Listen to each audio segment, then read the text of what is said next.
Kalau ya apa dari tasnya Button Scarf sendiri ini udah pakai real leather atau? Nah, jadi kita spill aja ya. Ini sebenarnya rahasia yang kita sedang kerjakan. Tidak kita untuk umum tapi khusus untuk Talkshow. Kita beri 3, 2, 1.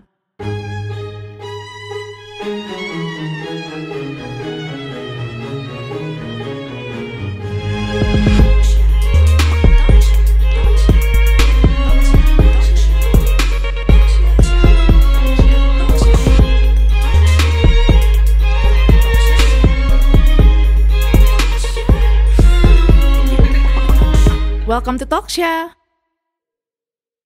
Hello everybody, welcome back to Talkshow, dimana kita bertalk-talk bersama Tasya. Dan di episode ke-11 aku udah bareng sama Kalinda yang merupakan founder dan creative director dari Button Scarf. Beri tepuk tangan dulu dong. Kalinda, how are you? Thank you. Pertama-tama aku mau bilang makasih udah di-invite di aku yang terima kasih. Dan kita sudah berbunga-bunga yang ini. super hits ini. Studionya luar biasa loh, aku amazed loh.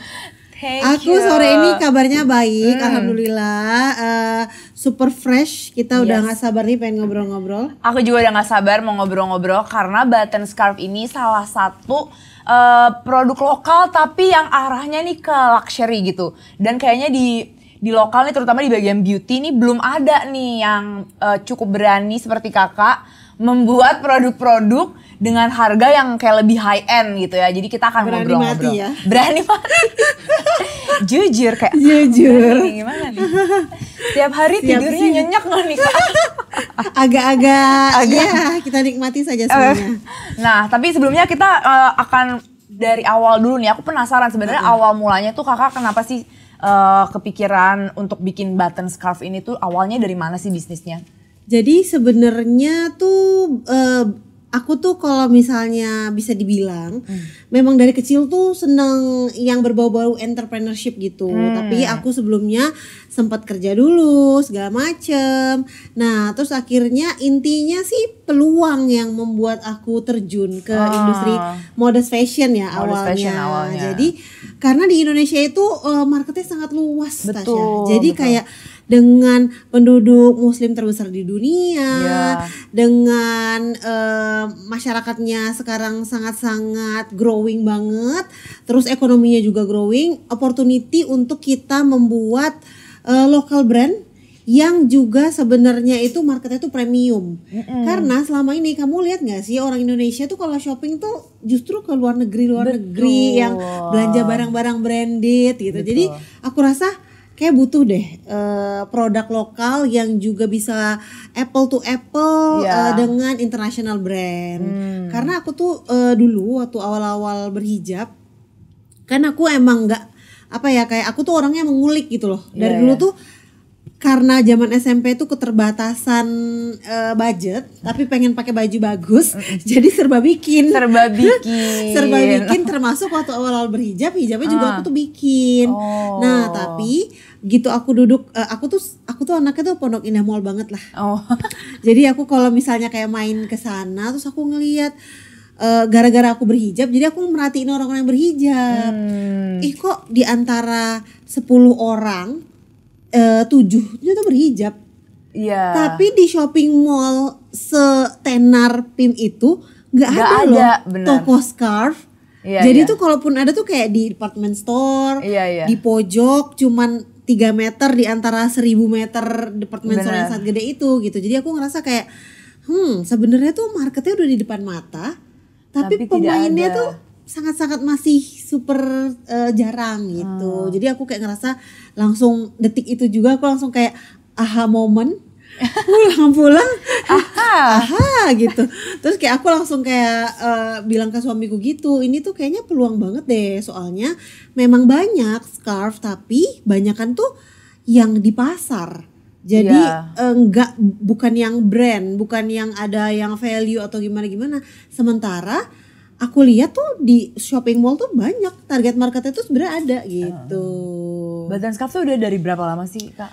7 years ago. Oh, Jadi 7 kita years. baru minggu lalu kita Ulang ada tahun ya. anniversary. Jadi emang 7 tahun perjalanan ini kita banyak naik dan turun dan segala macam. Tapi memang Button Scarf itu dimulai dari single produk yang menjual scarf. Makanya namanya Button Scarf ya. Iya. Oh. Gitu. Tapi memang dari awal terbentuk itu kakak udah plan untuk kita akan lebih ke arah luxury dan kayak harganya yang lebih high end gitu, atau seiring berjalannya waktu aja? Bagi aku penting banget sebelum kita mulai bisnis tuh tentuin dulu lo tuh maunya apa sih? Maunya apa bener? Niatnya tuh nawahitunya apa gitu kan. Lo mau ke Blok M, mau ke Pondok Indah atau kemana, supaya kalau udah tahu tujuannya kita tuh lebih mudah memilih jalurnya gitu. Jadi aku tuh emang tentuin dulu, aku emang udah tahu banget target market aku siapa. Bahkan aku tuh kayak ngebayangin sosok orang yang memakai produk aku tuh seperti apa. Memang dari awal nargetin premium sih, karena aku merasa di kolam yang sangat luas ini untuk untuk yang price kompetitif tuh udah banyak.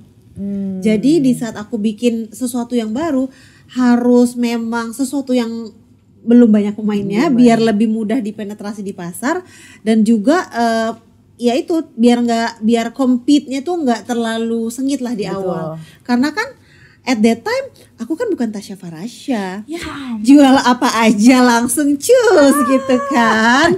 Jadi harus hati-hati memilih target marketnya. Jadi dari situ aku sudah pilah-pilah. Akhirnya aku menentukan untuk oke deh, kita mainnya nggak usah yang di market yang udah crowded. Kita mainnya di market yang premium, karena I believe harus ada pemainnya di yang premium juga walaupun lokal gitu. Jadi emang dari awal kita let's go premium gitu. Dan awalnya scarf. Terus tadi aku penasaran, kakak sempat bilang pada saat mau dibikin nih brandnya langsung ngevisualin kira-kira nih kalau Button Scarf jadi orang itu seperti apa gitu kan. Ya, Button Scarf. Siapa? Wow. Dor.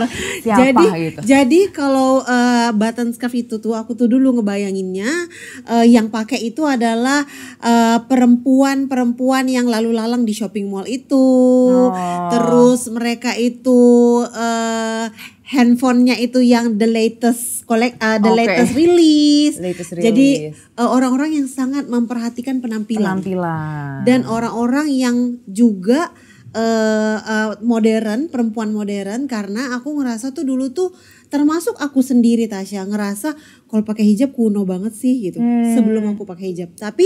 Dan aku waktu udah berhijab aku jadi ngerasa kayak harus diubah deh mindset para wanita ini, supaya walaupun gue tuh pakai hijab, gue tetap bisa kok tampil stylish, gue tetap bisa kok maksudnya melakukan aktivitas seperti wanita lainnya. I have to be comfortable with what I wear. Jadi tuh aku bikin produk developmentnya tuh bener-bener pikirin sampai ke sana. Kalau perempuan yang aktif, berkarir, yang juga mungkin bisa juga ibu rumah tangga tapi mereka punya kesenangan untuk fashion, itu sukanya seperti apa sih gitu. Jadi aku tuh ngelihat ke sana. Nah, kebetulan aku itu salah satu target market sendiri. Jadi setiap kali apa-apa tuh nanya diri sendiri. Nah itu emang paling enak ya kalau kayak gitu. Yes, kamu kan juga kan kalau misalnya kayak bikin brand beauty tapi kamu sendiri tuh tahu apa yang diinginkan. Aku mau gitu. Iya, itu penting banget sih, dan sangat-sangat membantu dalam product development. Jadi tuh kita tuh nggak pelin-pelan gitu. Jadi itu ya gambarannya. Sebenarnya kalau misalnya bisa dibilang ya kakak ya berarti. Gambaran dari cewek Button Scarf yang dibayangan karena kayak, tapi sebenarnya gini, diriku yang lebih elevated lah waktu itu. Jadi kayak mimpinya aku pengen jadi perempuan yang seperti apa, aku bayangkan tuh di sosok perempuan yang pakai Button Scarf ini. Oke, dan ternyata udah 7 tahun. Terus waktu awal-awal tuh, ini aku jadinya nggak baca cue card karena udah penasaran sendiri ya. Seru. Jadi waktu awal-awal tuh gimana sih? Kayak bener-bener dari nol banget nih, apa yang paling membantu kakak pada saat untuk mendapatkan awareness-nya gitu loh ke banyak orang, mencari marketnya, dan ini kan maksudnya brandnya langsung high end ya, sedangkan biasanya orang-orang yang beli harga agak mahal tuh agak skeptis gak sih? Oh sangat. Iya kan? Ya gitu. Itu sebenarnya tuh suatu yang pertanyaan bagus. Apa yang membantu awareness? justru harga yang premium atau harga yang mahal itu membuat awareness-nya itu jadi lebih mudah. Karena kamu tahu nggak, dulu aku jadi admin Tasya. Jadi customer aku tuh bakal nanya gini, kenapa sih kok produknya mahal banget? That's the most frequent question yang sering aku dapat selama aku jadi admin di awal-awal. Jadi tuh penasaran. Ternyata iya, karena kok harganya di atas rata-rata sih? Kok harganya di atas yang ada di pasaran market gitu. Jadi itu menjadi pertanyaan utama sehingga men-trigger orang-orang untuk tahu, pengen tahu, penasaran. Apa nih gitu yang bikin mahalnya tuh apa? Betul. Gitu. Jadi membuat itu udah nilai plus sendiri tuh, penasaran. Jadi kayak tak kenal kan maka tak sayang dong ya kan. Jadi to be honest di awal-awal itu karena harga yang bikin penasaran tadi, orang-orang yang antara penasaran sama pengen ngehujat jadi beli kan. Jadi beli. Ya kan? Jadi kayak apa sih bagusnya button scarf, aku penasaran deh gitu. Nah, pas begitu customer beli, experience-nya merasakan sendiri segala macem. Yang awalnya tadi tujuan belinya tuh mungkin mau Julida mau gitu. Apa, iya. Ujung-ujungnya mereka lah yang sebenarnya menjadi ujung tombak aku untuk memperluas marketnya button scarf itu sendiri. Jadi mereka tuh kayak beneran bagus lagi gitu kan. Pantes gitu ya. Oh wajar gitu. Jadi banyaknya malah feedback seperti itu. Iya, worth it lah ternyata. Jadi kayak akhirnya lebih banyak tuh di awal-awal tuh word of mouth. Dari mulut ke mulut, dari customer ke customer. Terutama kalau misalnya aku dapat customer dan dia adalah influencer. Iya. Biasanya kecenderungannya brand-brand itu malah kepengen banget nih, ke-trigger banget nih pengen kasih gratis atau endorse atau apa. At that time aku entah bego entah gimana nggak ikut kayak gitu. Oh nggak kirim-kirim ke influencer. Karena aku tuh jujur aja tuh aku tuh bukan anak marketing. Aku tuh sangat-sangat anak produk. Oke. Jadi aku tuh kayak too focus to the product sampai aku tuh nggak terlalu ngikutin banget cara marketing yang dilakukan oleh brand-brand online di saat itu gitu. Jadi aku tuh kayak fokus ke produk aku, berharap orang yang suka produknya akan bercerita ke teman-temannya dan lain-lainnya. Jadi di saat itu tuh walaupun kayak influencer tuh ya tetap aja Oke ya saya rekap orderannya. Padahal ternyata pas mereka udah terima paket unboxing, aku tuh baru tahu ternyata yang beli orang penting. Jadi itu produknya membantu untuk berbicara dengan sendirinya sampai akhirnya kita bisa punya marketing budget itu baru di tahun kedua. Wow, jadi setelah 2 tahun tuh. Jadi di awal bener-bener ngandelin word of mouth dari harganya yang mahal ini justru. Iya, dan aku juga sering ini sih Tasya, sering rajin banget ikut offline event. Oh, oke. Jadi dulu kan sering banget tuh setiap minggu ada aja tuh kayak bazar fashion apalah di mana lah. Hari ini aku di Gandaria City, minggu depan aku di mall mana. Terus kalau ada yang JCC IFW semua aku ikutin. Ya, itu emang ngaruh banget ya. Jadi orang bisa ngeliat secara langsung gitu. Karena that's the only way that I know yang aku bisa lakukan. Secara kan aku orang lapangan ya Tasya. Jadi setahu aku tuh ya kalau mau banyakin jaringan jualan lo harus banyak-banyak touch ke orang langsung gitu. Saat itu memang pandemi belum ada, semuanya tuh aku lakukan secara itu kayak bener-bener offline ya banyaknya ya. Bener-bener datang dan segala macam menyentuh. Akhirnya tumbuhlah orang-orang yang tertarik untuk menjadi reseller dan segala macam. Jadi marketnya makin besar. Oh, interesting ya. Yes. Nah, terus sekarang aku jadi penasaran nih, karena kan dari tadi kakak bilang kayak kakak lebih fokusnya tuh ke kualitas gitu kan. Nah kemarin tuh juga aku habis ngobrolin nih tentang luxury. Kayak luxury itu kan gak selalu berhubungan dengan harga itu harus mahal. Betul. Gitu kan. Nah kira-kira kalau dari button scarf sendiri nih apa sih yang pembedanya nih yang sampai harganya tuh bisa tergolong mahal gitu? Apa sih spesialisasi dari button scarf gitu, keunggulan-keunggulan dari produknya? Iya. Nah kita tadi kan emang luxury for everyone is different. Betul. Ya kan, dan aku percaya bahwa kalau kita di button scarf itu pengen memberikan yang terbaik di kelasnya yang kita mampu lakukan. Nah jadi yang membedakan kita dulu tuh di awal-awal dengan produk-produk yang ada di market itu memang terlihat signifikan sih Tasya. Jadi di saat 7 tahun yang lalu orang tuh jualan scarf itu tergeletak aja gitu, di ngemper di kaki lima, ditumpuk-tumpuk, kayak nggak selera gitu loh ngeliatnya. Kalau beli button scarf tuh kayak beli hadiah untuk diri sendiri. Even the unboxing moment of the product itself itu tuh suatu experience tersendiri ya. Yes. Jadi mungkin kalau bisa aku bayangkan, kalau aku bisa ceritakan, kalau misalnya kayak untuk perempuan-perempuan yang sudah punya income lebih, mereka itu misalnya beli branded bags, itu tuh suatu yang membahagiakan tersendiri kan.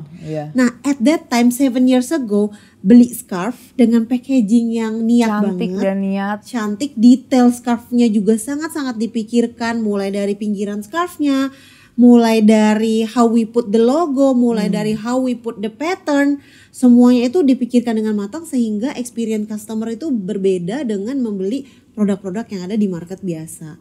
Itu sih yang bikin dari awal tuh jackpotnya tuh di situ. Dan di saat orang-orang Tasya di misalnya kemana, ke mall atau kemana, people will easily notice kalau kamu tuh pakai button scarf atau enggak. Karena segitu bedanya button scarf itu dengan produk-produk yang kamu beli di pasaran tadi, gitu. Dan sebagai kayak bisa dibilang ya, waktu itu belum ada tuh scarf yang pakai laser cut. Iya, itu kayaknya button scarf ya. Awal-awal tuh aku juga sering dengernya button scarf nih, kayak tim aku yang berhijab juga sering banget nyebut-nyebut. Benar. Jadi itu sudah menjadi kayak nempel di kepala kita. Kalau misalnya kayak biasanya kan suatu brand pasti ada suatu image yang melekat. Betul. Nah, button scarf tuh di awal sudah menempatkan memahat image-image apa sih yang kita inginkan gitu. Jadi dari situ ngebawanya ke depannya produk-produk turunannya tuh udah lebih enak gitu. Tapi itu kan cerita enak-enaknya. Sekarang kita akan tanya. Nah, jadi aku udah mulai kebayang nih ya. Jadi dari user experience, terus ada uniqueness juga. Terus aku juga suka lihat kalau button scarf itu kan desainnya tuh custom sendiri ya. Maksudnya bukan yang pattern-pattern yang ada terus diceplok gitu kan ya. Ada lagi apalagi kalau sekarang aku juga pernah ngelihat aku pernah dikasih cardigannya yang emang udah dengan logo signature button scarf. Bahkan kalau sekarang udah tas semua segala macem. Benar. Ya kan, itu sebenarnya keunggulan-keunggulannya. Tapi negatifnya nih apa nih? Menjadi salah satu orang yang berani menjual harga di atas sana, apalagi di beauty sih yang aku justru paling penasaran. Karena buat kalian yang belum tahu, button scarf pasti udah tahu ya. Button scarf sekarang juga udah ada beauty line-nya. Aku juga udah beberapa kali nge-review, aku suka banget produk-produknya dan packagingnya tuh jadi kayak dalam hati tuh aku ngerasa kayak enak banget sih, gue juga mau nih bikin kayak gini, tapi harganya gue gak kebayang. Gak masuk ya budget. Iya betul. Harganya gak masuk say gitu. Nah sekarang apa nih sisi gak enaknya dari kalau kita ini, gitu. main di market ini ya.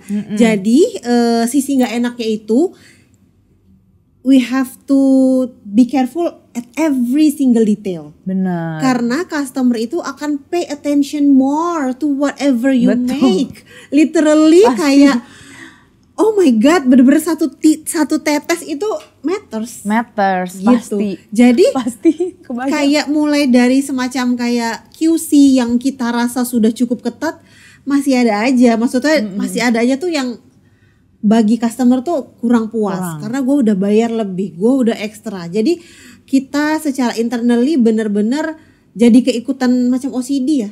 Kalau untuk karena memang ada ibaratnya tuh kan produk-produk yang dikasih price tag premium itu ekspektasi customer tuh pasti lebih dan itu wajar.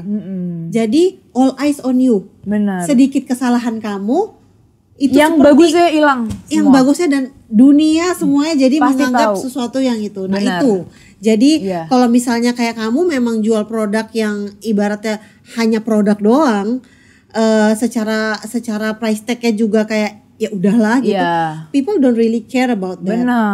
Kalau misalnya kayak button scarf tuh kayak kesalahan sedikit itu menjadi merusak susu sebelanga sih. Benar. Gitu. Dan bukannya kita nggak pernah mengalami itu, kita itu kok kalau dilihat kayak 7 tahun perjalanannya mulus-mulus saja, nggak juga. Sering banyak terjadi. Salah satunya kita pernah tapi aku jadikan semuanya lesson learn ya Tasya. Jadi kayak bahkan brand mobil aja yang udah puluhan tahun mereka itu udah menjadi brand dunia, ada terkadang launching produk yang mereka harus recall produk itu. Iya. Karena ya kita semua manusia. Benar. Gimana pun juga we try to protect everything, tapi at some point kadang-kadang ada masanya kita tuh ya mungkin keberuntungan tidak berpihak pada kita. Benar. Jadi kayak tahun lalu tuh kita pernah kena backlash banget salah satu produk kita, tas kita, yang mana itu memang sebenarnya kita itu tahu ada kesalahan atau kesalahan di proses produksi yang membuat produknya itu tidak se-durable seharusnya. Aduh, ngerti banget lagi rasanya. You know? Karena kan kayak if we talk about quality, kita semua rasanya tuh udah kita protect semua, kiri kanan depan belakang. Tapi ternyata keberuntungan tidak berpihak pada kita, sampai akhirnya tuh satu produk itu tuh ngebuat seolah-olah tuh kayaknya semua produk tas kita tuh jelek. Betul. Bahkan aku sempet kepancing kayak gitu. Iya. Saking banyaknya aku ngelihat video-video tentang orang-orang yang komplain itu kan. Cuman untungnya kan karena saya bukan orang yang gampang dicuci otak, jadi aku mencari tahu lagi. Oh ternyata nggak semuanya deh. Ini pasti ada kayak something yang terjadi. Bener. Kayak minor something yang terjadi, dan biasanya kan orang memang kalau ada satu yang negatif, yang lainnya akan gue juga. Iya, sangat-sangat gitu. Ini. Dan tapi kita menyikapinya berkaca lagi, brand besar sekelas brand mobil besar aja dunia marketnya itu ada loh, mereka pernah ngalamin sama kayak kita, produknya dia di recall. Nah tapi kita as a brand tetap kita stay true to our value. Kalau misalnya memang itu nggak sesuai standar, kita pun juga ngerasa demikian, kita tarik barangnya dari peredaran. Jadi semua yang komplain itu Yes. Misalnya extend harusnya tuh berdasarkan aturan tuh lo udah nggak boleh tukar lagi produknya, tapi karena kita juga merasa itu juga ada suatu kegagalan atau cacat, kita akhirnya recall lagi semuanya walaupun udah lewat dari batas waktu, ganti produk lain dan segala macam. Tapi itu nggak membuat kita berhenti tapi tetap aja kita ketampar banget pasti ya, dan membuat aku dan tim product development lebih ekstra hati-hati lagi untuk next produknya. Jadi ibaratnya tuh kayak pohon semakin tinggi semakin kencang tuh bener banget. Gimana tuh Kak waktu pada saat itu how do you feel gitu pada saat guncangan itu terjadi, karena itu nggak mudah ya dijalanin. Aku juga pernah kurang lebih ngalamin kayak gitu, di luar kontrol kita lagi kan, hal-hal yang di luar kontrol kita udah guard di sini kita udah guard. Ada dari sisi lain nih kita kecolongan di hal-hal yang kita nggak bisa kontrol. Gimana Kakak ngadepin itu, dan sebenarnya apa sih lesson yang paling besar yang Kakak pelajarin, dan gimana cara ngehandle-nya yang paling profesional di menurut Kakak kayak gitu? Iya. Gimana cara ngadepinnya? Sebenarnya kalau dibilang siap atau enggak, ya enggak akan pernah siap.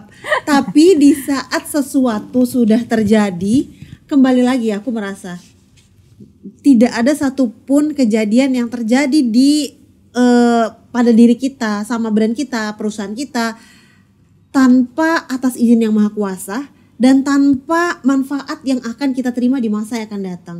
Mungkin aku jadinya di saat itu jadi ngerasa, di antara sekian tahun perjalanan kita yang mulus ini, baru dikasih cobaan segini tuh gak usah terlalu banyak drama lah gitu.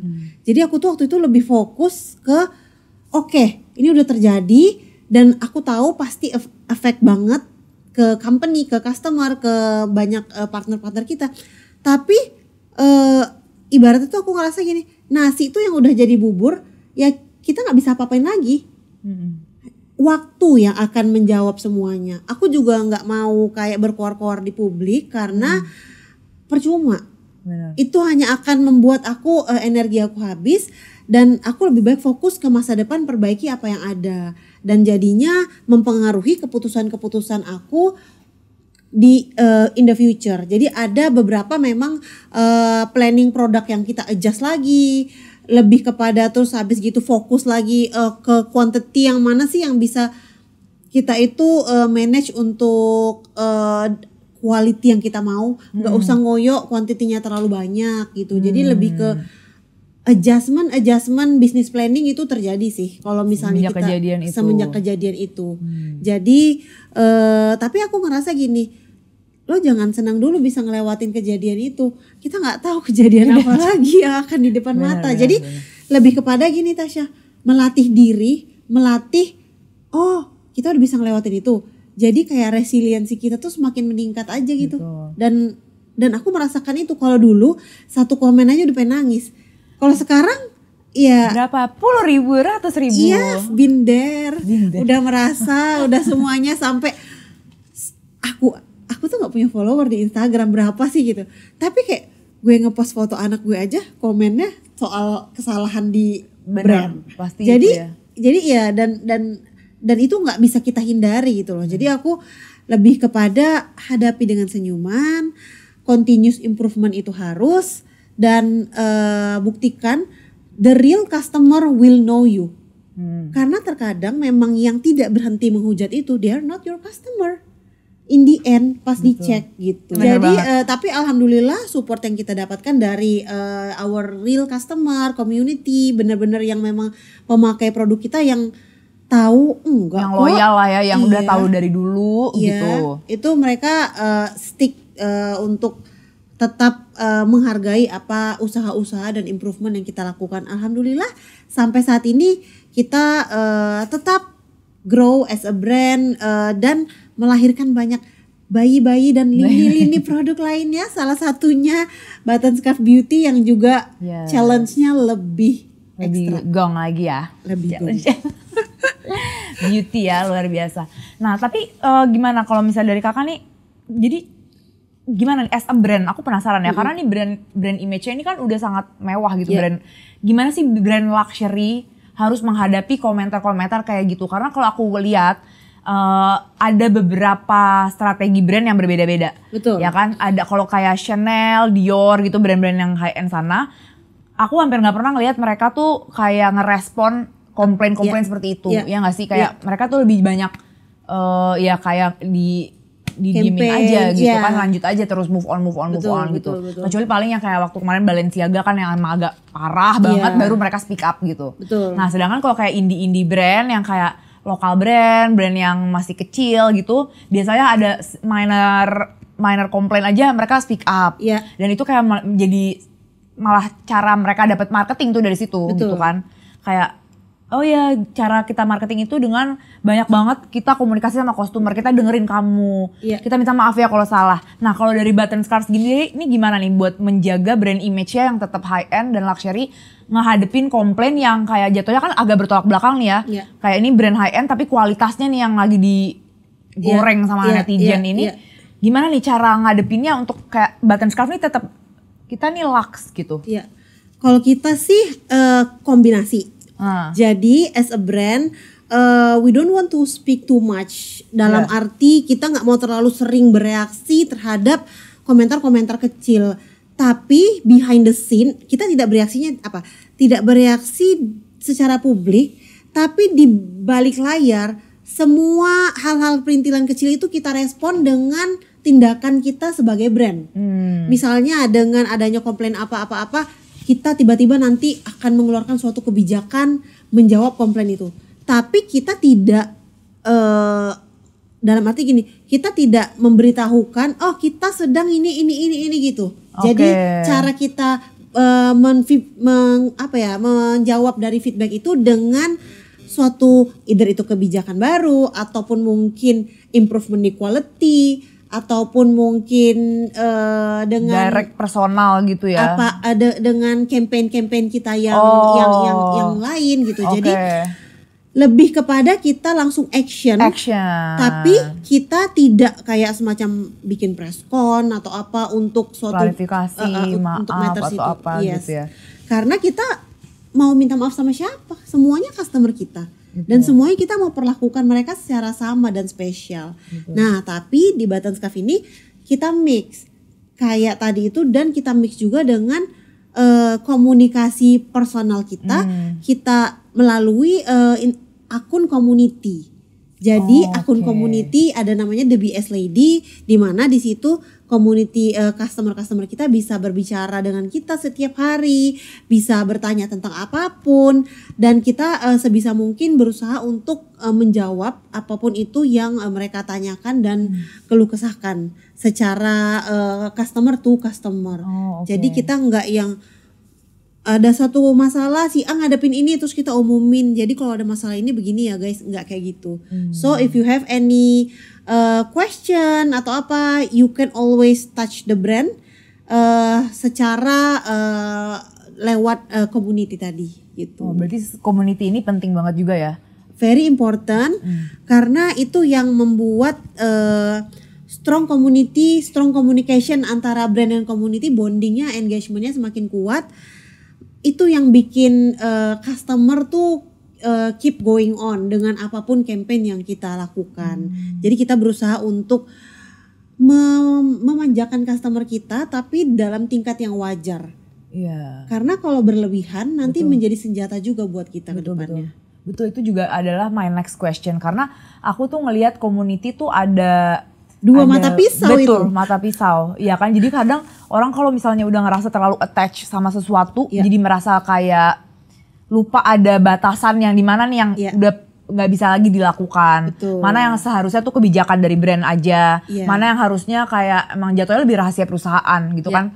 Kayak karena kalau aku pribadi, karena kan kalau aku kayak sebagai brand ownernya nih nampang ya. Jadi kalau ada komplain, ada hal-hal yang lebih urusan internal brand tuh semua tuh ke aku gitu. Jadi nyaris-nyaris kayak cycle yang harusnya secara profesional tuh nggak bisa aku dapetin. Betul. Yang kayak lo ada komplain, silakan ke CS, nggak bisa gitu. Jadi harus ke aku.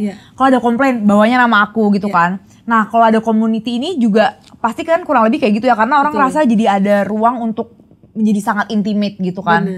Pernah nggak kejadian apa nih yang paling mengagetkan di community-nya?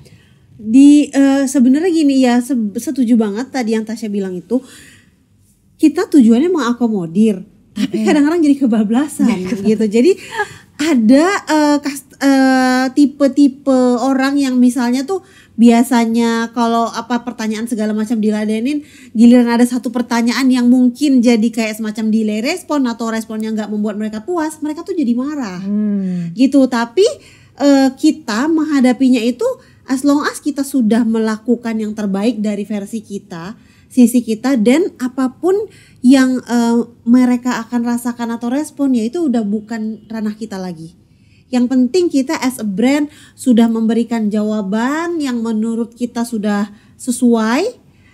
Respon berikutnya itu kembali kepada customer dan kita sudah sampai di situ. Kalau misalnya customernya tidak happy dan tidak puas, nah itu kan udah di luar ranah kita ya. Itu jadinya gimana biasanya? Ya udah leave it that way karena tidak semua pertanyaan itu ada jawabannya. Betul banget ya. Jadi kadang ada komplain-komplain nih yang oke, masih make sense, ada yang nggak cocok sama produknya, ada yang ternyata kurang serak atau apa masih make sense. Tapi ada lagi nih yang sampai udah ngomongin budget lah, ngomongin margin, ini udah out of line. Iya, out of line dan ini udah bukan urusan konsumen lagi gitu. Ada hal-hal yang emang udah kebijakan kita dan nggak bisa konsumen ikut campur lagi gitu. Betul. Kan. Dan kamu juga as owner itu harus bisa pilih-pilih karena kalau enggak we will get dragged dengan segala opini-opini itu, malah kita nggak kepikiran sama sebenarnya yang harus gue pikirin tuh banyak yang lebih penting gitu. Nah aku terkadang berusaha untuk menghilangkan distraction itu, tapi tetap aja lagi meeting tiba-tiba aku tuh udah bisa kayak nggak mau mikirin tim aku, Mom tahu nggak? Tuh muncul deh tuh kan. Tadi udah fokus mikirin planning 2024, tiba-tiba selentingan berita yang jadinya mau nggak mau kita bahas. Benar, gitu. Ngerti banget. Tapi kayak ya udah kita jalanin aja, lama-lama get used to it. Lama-lama aku jadi bisa switch gitu loh. Oke, kalau misalnya kayak lagi mikirin kayak gitu, lagi sedih, I only give 5 minutes, lebih dari itu have to get back to whatever what I have to do. Karena kalau nggak kayak gitu nggak bisa. Wasting time banget sih, memang draining banget ya. Draining, energi habis dan terlalu banyak yang harus aku pikirkan yang lebih penting lagi. Dan ini menyangkut halayak hidup orang banyak daripada sekedar perasaan aku itu udah nggak penting lagi. Oh gitu ya, jadi sampai udah di tahap menyadari kayak perasaan nih simpen dulu di belakang gitu. Yes. Wow, itu setelah berapa lama tuh Kak? Aku tuh selalu suka banget ngobrol-ngobrol sama wanita-wanita hebat kayak gini karena aku jadi banyak belajar nih kayak ini gimana ya mental nih gimana? Nah itu emang apa ya, kayak semacam butuh waktu sih. Waktu ya. Tapi we will eventually get there karena semakin, apalagi aku ya Tasya, sekarang Button Scarf itu udah menjadi sebuah grup fashion yang ada brand-brand sister brand lainnya dan segala macam. Jadi tuh terkadang tuh aku tuh sudah kayak semacam harus memprioritaskan dengan waktu kita kan sama ya, sama-sama 24 jam.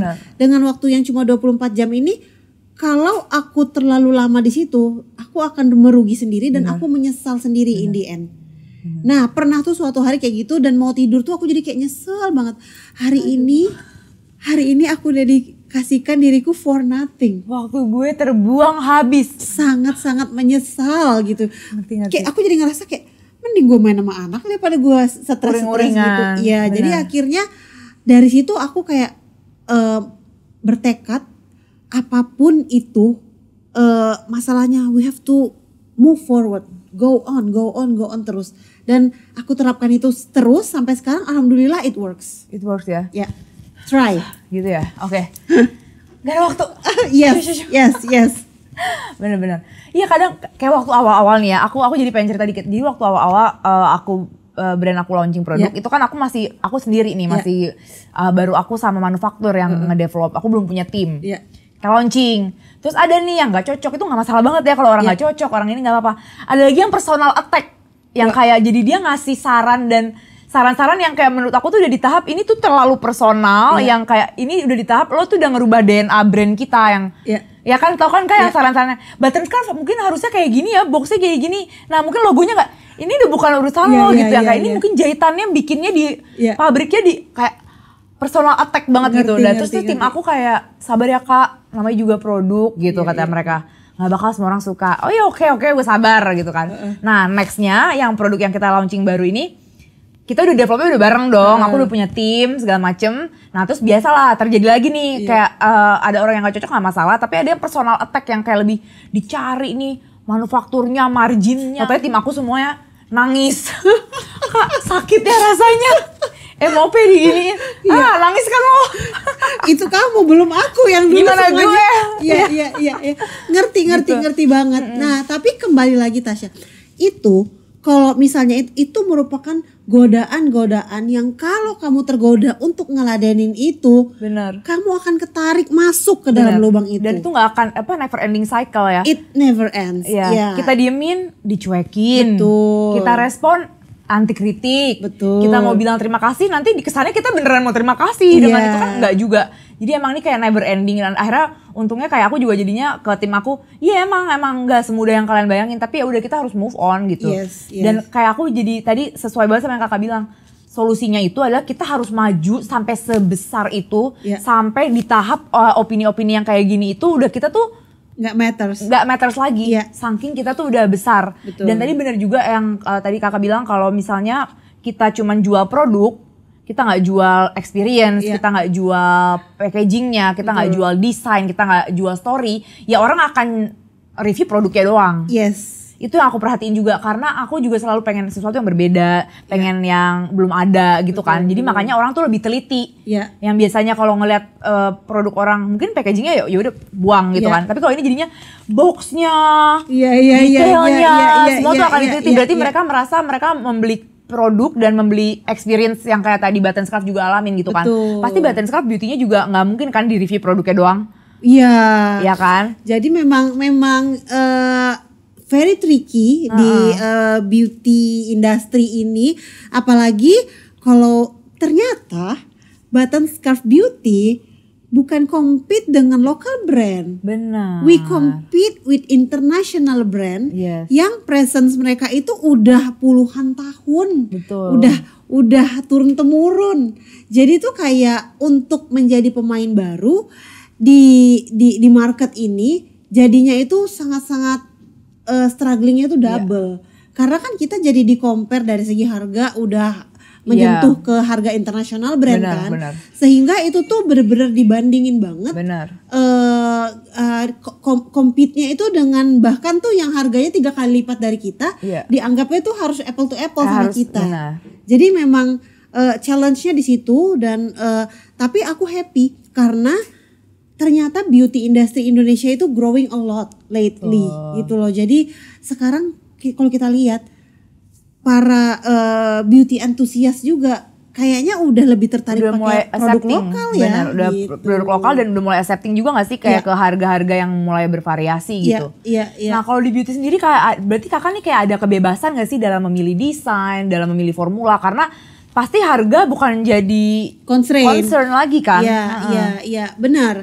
Jadi, nah salah satu kelebihan kita main di market premium itu adalah kita punya ruang yang sangat besar di research and development untuk produknya. Betul. Karena jadinya limitasi-limitasi cost yang tadinya harus kita serba batasin banget itu jadi hilang. Benar. Nah, tapi tantangannya lagi menjual produk premium itu tidak semudah menjual produk yang memang harganya itu bisa lebih mudah dijangkau. Benar. Gitu. Jadi plus minus semuanya. Jadi kalau misalnya kayak yang jual barang murah itu limitation di development, tapi waktu ngejual ya tinggal jualan aja gampang. Kalau kayak kita harus banyak produk knowledge-nya harus lebih ekstra. Benar. Terus ya itu tadi packaging nggak bisa sembarangan dan segala macam. Everything comes with the consequences tentunya. Jadi memang kenapa tapi aku tetap memperjuangkan kita main di market ini karena aku rasa let's not talk about who is local, who is international. We are all brand. Sama sebenarnya. Cuman mereka yang udah global presence, mereka yang sudah mulai duluan, toh juga let's say brand ini dari Amerika. Ya mereka tuh di Amerika juga lokal brand loh, ya nggak sih? Betul. Pas nyampe ke sini lah kita karena bukan dari asal negara kita, jadinya internasional. Tapi bagi aku quality itu tidak ditentukan oleh dari mana sih brandnya berasal.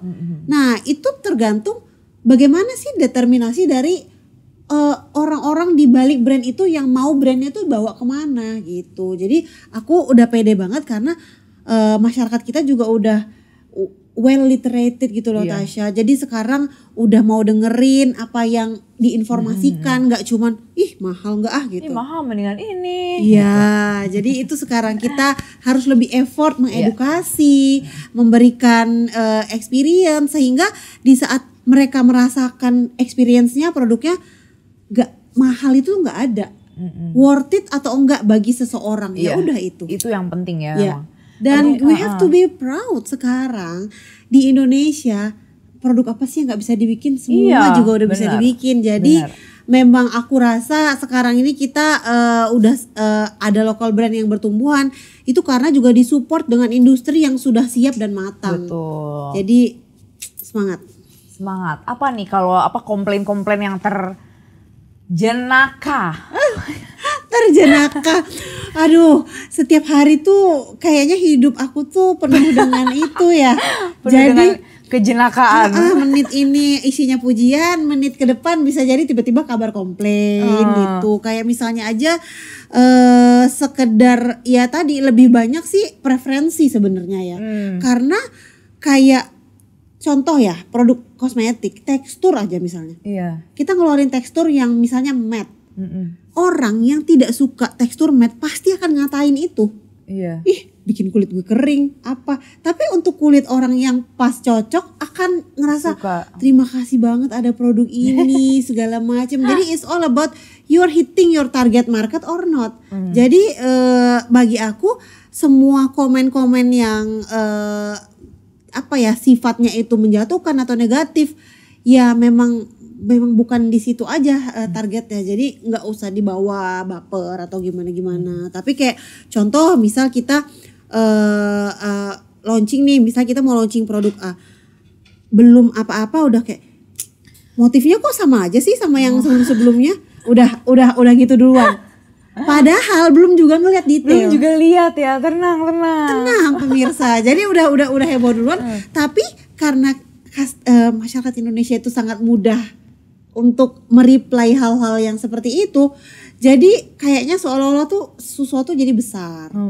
Padahal begitu muncul misalnya postingan berikutnya, oh iya beda deng, oh iya gitu. Jadi aku tuh udah biasa lah kalau misalnya di komen atau apa seperti itu tuh aku udah nggak terlalu mikirin lagi. Bahkan tim aku tuh bilang, Momi tuh nggak punya hati. Please banget. Because I have to. Kalau aku terlalu serba semuanya pakai hati nggak habis-habis, nggak kerja kita. Bener, nggak selesai. Apa nih produk button scarf yang sejauh ini yang paling best seller banget ya yang dari fashion sama yang dari beauty? Oke, kalau yang dari fashion, of course number one kategori kita scarf. Karena selain memang itu adalah main produk kita, memang scarf itu kalau bagi orang yang udah berhijab itu tuh jadi daily produk use ya, esensial dan produk yang paling penting, lebih penting daripada produk-produk fashion lainnya. Benar. Karena ini tuh menggantikan mahkota kita.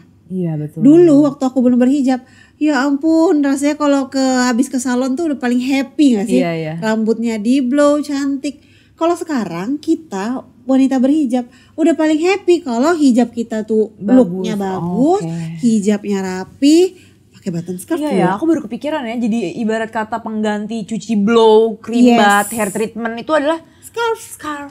That's why you have to invest di scarf. Ini tuh adalah sesuatu hal, justru kadang-kadang aku tuh kalau misalnya customer dulu tuh ya, kok mahal banget sih?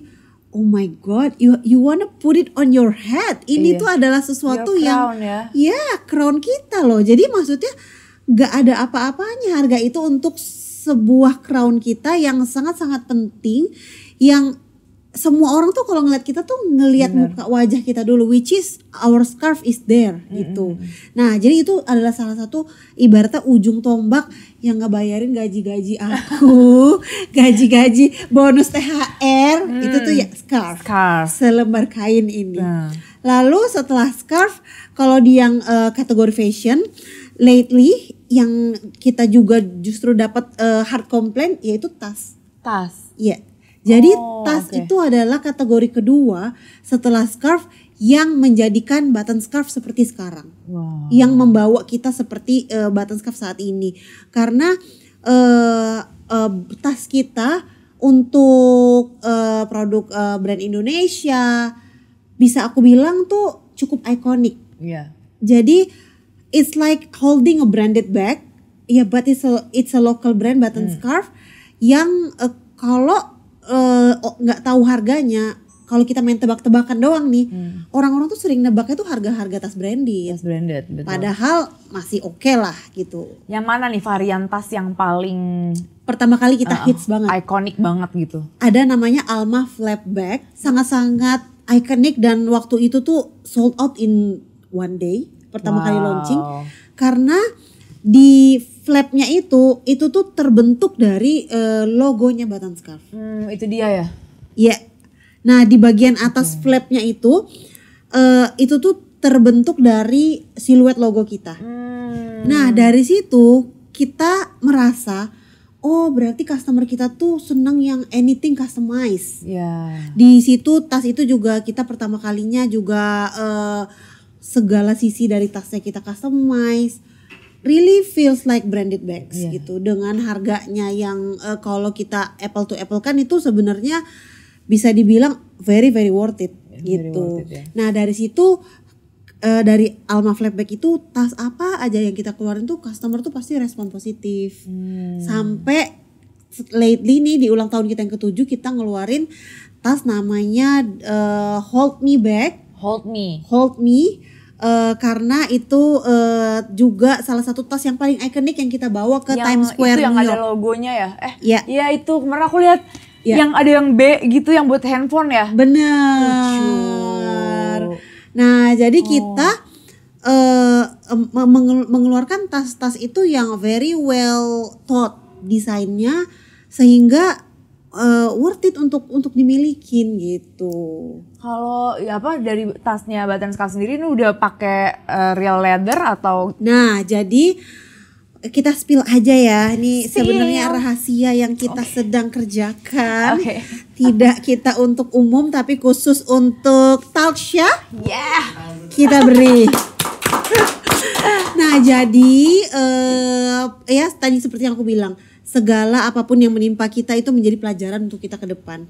Sekarang yang kita pakai itu masih bisa dibilang PU vegan leather tapi yang durable. Ibaratnya tuh kalau ada tingkatan kasta tuh udah kasta paling atas. Iya aku tahu ya vegan. Most durable Iya. one. Yang tapi kedepannya so many customers yang requesting, aku tuh suka banget style tasnya button scarf tapi aku pengen itu tuh ada di leather karena mereka tuh pengen kayak keep it like for 10 years, 10 mungkin years, mau dikasih betul. buat Betul. anaknya nanti segala macam. Dan aku mencoba untuk menjawab kebutuhan itu. Nantikan di akhir tahun akan ada kejutan-kejutan dari leather bagnya button scarf. Keren. Wah, ini bakalan elevated banget pasti ya. Elevated Dan banget. pasti bakalan yang awalnya masih ragu untuk nyoba, kalau udah pakai real leather, orang pasti akan jauh lebih tertarik ya. Ya, dan aku ngerasa mudah-mudahan juga langkah ini ibaratnya gini, cobaan menjadi gebrakan. Dan mudah-mudahan gebrakan ini ke depannya salah satu jalan yang bisa benar-benar membawa dan mengantarkan button scarf ini, tas-tasnya ini menjadi global brand. Menjadi seperti global brand yang asal Amerika atau asal Eropa yang juga masuk, mereka tuh punya customer di semua negara. Betul. Dan aku percaya button scarf tuh sudah worth it untuk itu. Kemarin kita di New York Fashion Week, kita bikin giant installation, itu tuh semua orang tuh responnya positif banget. Kayak mereka sangat-sangat suka dengan segala yang kita tawarkan. Nah, tinggal nanti kita bisa nggak membawa brand ini apple to apple atau lebih baik dari apa yang sudah ada ditawarkan di global market itu. Dan pastinya tetap dengan identity scarfnya ya. Yes, dan tetap of course. modest fashion tapi yang juga bisa dipakai sama yang non hijab juga ya pasti. Lifestyle ya. Betul. Nah, kalau untuk beauty-nya? Kalau untuk beauty-nya perjalanan masih panjang as you know, ya kan? Beauty itu adalah industri yang cukup challenging, painful tapi juga sangat-sangat fun to play with. Karena tapi alhamdulillah nih Tasya, kita di tahun kedua ini mendapat sambutan yang lebih baik untuk beauty. Customer yang tadinya yang tadinya mempertanyakan kenapa harganya mahal, sekarang udah mulai menyadari bahwa wow, ternyata lebih worth it sebenarnya because the quality is apple to apple dengan international brand segala macam. Jadi next stepnya juga adalah bagaimana untuk menembus benar-benar customer kita tuh ya nggak local market only. Kita itu bisa untuk berjualan mudah-mudahan kayak di Sephora tapi di seluruh dunia. Ekspektasi dan harapan kita tentunya seperti itu ya. Tapi jalan menuju ke sana pastinya masih panjang, butuh banyak bantuan, butuh reviewer seperti dirimu ya kan. So, Button Scarf Beauty I can tell kita nggak berusaha untuk compete dengan teman-teman brand yang sudah ada di beauty industry Indonesia, tapi pengen menjadi brand beauty yang juga bisa didapatkan di titik manapun di seluruh dunia mudah-mudahan. Wih, beri tepuk tangan. Dan aku juga salah satu pecinta lip productsnya Button Scarf yang terbaru. Thank you. Yang collab sama Diana, yes. Ya.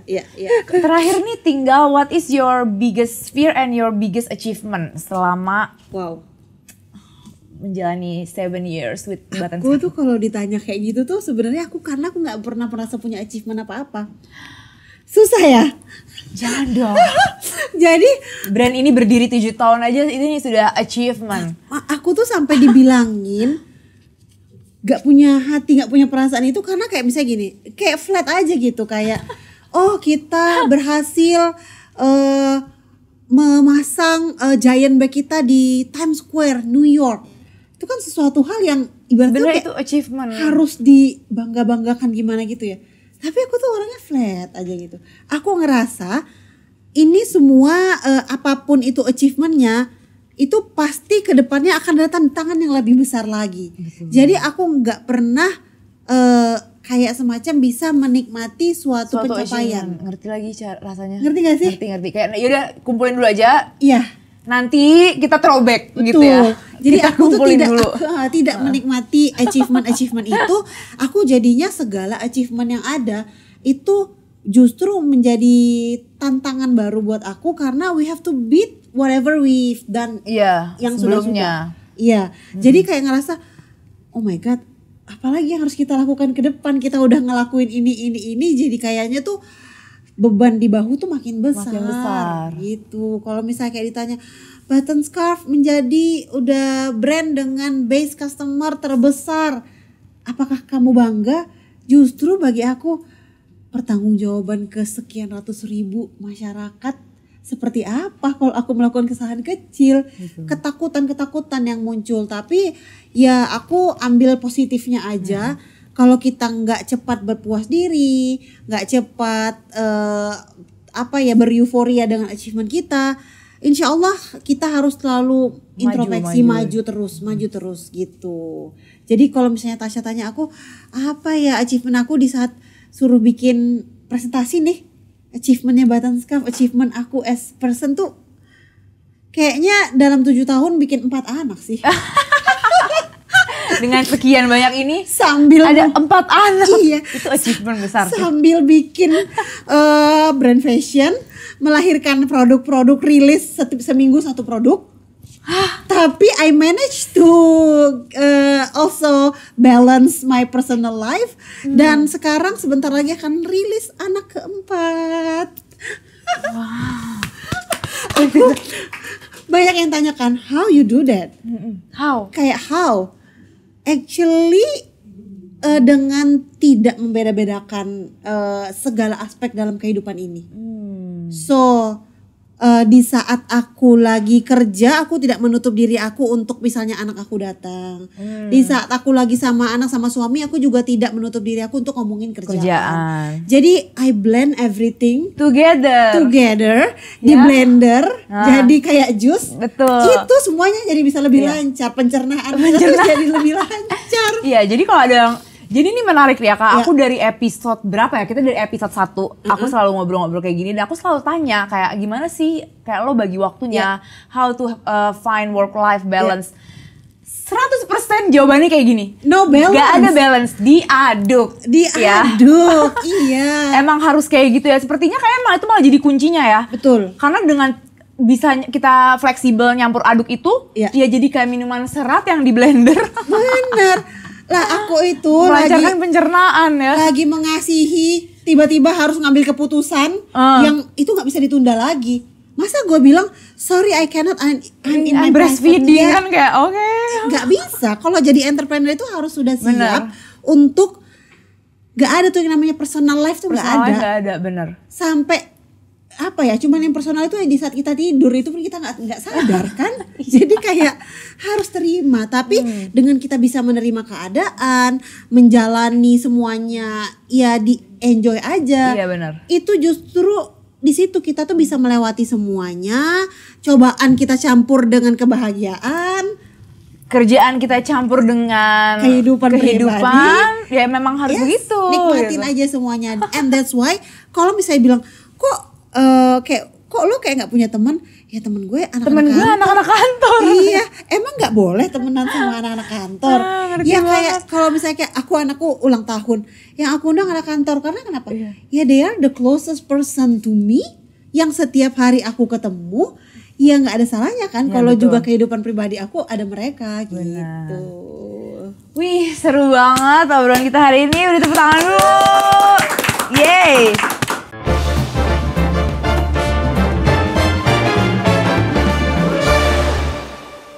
Quiz Talks-nya hari ini, tebak KOL ya. Bisa phone a friend ya, dapat 1 kali phone a friend sama dapat 1 kali 50-50. Oh my god. Gimana caranya? Oh my god. Oke. Mulai. Nah lo. Ini salah orang nih gue nih kayaknya. Oke.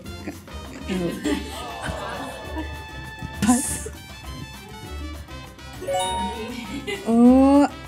Next, yang lebih mudah dong. Oh, Diana Desar. Kunci. Pasti. Next. Nabila Hatifa. Betul nih. Kunci. Yeay. Lancar. Ya. Wow. Aduh. Ini kok gue kayak phone a friend ya, phone a friend. Ya Allah. Arsya Nafisa. Nah, oke, phone a friend. Oke, Arsya Nafisa. Betul. Yeay. Dian Pelangi. Yes. Betul. Woi. IPB. Ilmu Pengetahuan Button Scarf. Wow. Aku mampu membuat kulit halus, bisa. Oh, of course, body lotion. Kunci. Tunggu. Membuat kulit halus tampak lebih sehat. Aku bisa memberikan. Boleh diubah jawabannya? Ini apa namanya? Everyday Perfect Blurring Compact Powder. Kunci. Jawabannya adalah next ya. Wow, 7 warna, tahan lama loh. Oke, ini adalah Velvet Rush lipstick. Hah, Ini tuh ada kolaborasinya. iya. Button Scarf X Diana The Sax lipstick yang terbaru. Kunci. Yeay. Next ya. Menghapus yang ada di wajah. Oke, cleansing balm. Nama lengkapnya. Nama lengkapnya aku tahu, kan aku yang milih waktu itu. Bear with me cleansing balm. Oke. Jawabannya adalah betul. Yeay. Aku memiliki tekstur yang lembab. Bodiku ramping. Wow. Body lotion, Button Scarf body lotion. Ini bisa dibawa kemana-mana. Oh, bisa dibawa kemana-mana ramping. Ramping. Ini everyday lip cream, intense lip cream. Kunci. Kunci. Jawabannya Yeay. next. Aduh. Oh, ini body lotion dong. Kunci nggak? Kunci. Weh. Yeay. Wow, banyak juga ya ternyata Banyak. produknya. Iya, baru sadar loh jadinya kalau dijajarin. Hampir tiap bulan launching. Bentukku sangat mewah. Warnaku juga terlihat sangat hidup. Apa sih? Nah, Aku warna terlihat sangat terlihat alami. Warnaku juga lipstick kan udah tadi. Oh, ini itu yang tadi Everyday Perfect Blurring Compact Powder. Kunci yakin karena warnanya hijau. Kayak sengaja. Oh, Ya udah kunci berarti. ya enggak jangan-jangan. Ini. Apakah Masa dia? gue nggak tahu sih, gue merasa gagal deh. Sumpah ini ciri-cirinya kurang menjurus nih. Tapi kita Jujur. tanya Ya, Jawabannya oke. adalah Everyday Thunder Blast. Oh, Thunder Blasting. Thunder Blast. Oke. Yeay. Lumayan menang lah, menang.